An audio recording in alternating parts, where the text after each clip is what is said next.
நம்ம வீட்டு சமையல்ல நம்ம இன்னைக்கு பார்க்க போறது பூர்ண கொழுக்கட்டை. இதை செய்ய ஒரு பேசின்ல 1/2 கிலோ இடியப்ப மாவு எடுத்து வச்சிருக்கேன். இந்த மாவுல ஆல்ரெடி உப்பு இருக்குன்றதுனால நான் உப்பு சேர்க்கல. இந்த மாவுல கொஞ்சம் கொஞ்சமா கொதிக்க வச்ச தண்ணியை விட்டு ஒரு கரண்டியால மிக்ஸ் பண்ணிடலாம். இந்த தண்ணி கூடவே 1 டேபிள் ஸ்பூன் எண்ணெயும் சேர்த்து மாவெல்லாம் நல்லா ஒன்று சேர்ந்து வர வரைக்கும் மிக்ஸ் பண்ணிட்டு மாவெல்லாம் ஒன்று சேர்ந்து வந்ததும் ஒரு தட்டை போட்டு ஒரு 5 நிமிஷத்துக்கு மூடி வச்சிடலாம்.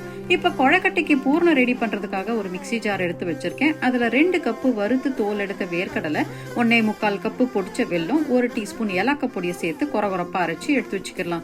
இப்ப நம்ம மிக்ஸ் பண்ணி வச்ச கொழுக்கட்டை மாவு கை பொறுக்கிற அளவு சூடா இருக்கும் போலயே இதை நல்லா சாஃப்டா பிசைஞ்சிக்கலாம். அப்பதான் அந்த கொழுக்கட்டை விரிசல் இல்லாம அழகா வரும். இப்ப கொழுக்கட்டை செய்யறதுக்காக ஒரு உருண்டை மாவு எடுத்து அதை மெல்லிசா தட்டிட்டு நடுவுல ஒரு கரண்டி பூரணத்தை வச்சு 2 எட்ஜஸையும் அமுக்கி ஒட்டி விட்டுட்டோம்னா கொழுக்கட்டை இப்ப தயாராயிடுச்சு. இதை வேக வைக்கிறதுக்காக அடுப்புல ஒரு ஸ்டீமர் பிளேட் வச்சிருக்கேன். அதுல இந்த கொழுக்கட்டை எல்லாத்தையும் அடுக்கிட்டு ஒரு 10 நிமிஷத்துக்கு வேக வச்சு எடுத்தோம்னா பூர்ண கொழுக்கட்டை ரெடி.